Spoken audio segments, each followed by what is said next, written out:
बालेनलाई कस्तो सोसियल मिडियाले हाल्यो है कुन ठाउँमा एउटा टोयलेट बनाएको छ देखाउनुहोस् त बालेनले सार्वजनिक टोयलेट यो देखाउनुहोस् के भने बालेनको नगरमा होटलहरूमा जम्मै पिसा फेर्न पाइन्छ अरे अहिले त्यहाँ होटलमा गएर एक कप चिया खाएन भने पिसा फेर्नलाई 500 को कफी खानु पर्यो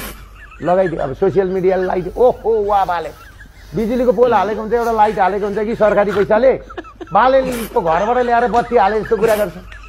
बाहिरबाट आएको छ डोनेसनमा एम्बुलेन्स किनेर ल्याएर एम्बुलेन्स बाँडेको हुन्छ बालेनले गरेको स्कुलको विद्यार्थी पढाएको चाहिँ 10% त हामीले पनि पढाएको छैन मेरै स्कुल हो सरकारले मेरो कलेजमा 10% पढाएको छु मेडिकल कलेज मैले पो पढाएको हो त्यस्तो बालेनले पढाएको भनेर आएको छ हुङ्कार थाकेको छ त्यो सोसियल मिडिया चलाउने छ नि त्यो भिक्टर त्यो छन् त्यसको उसका पछाडि हिँड्ने 4-5 वटा युट्युबर छन् नि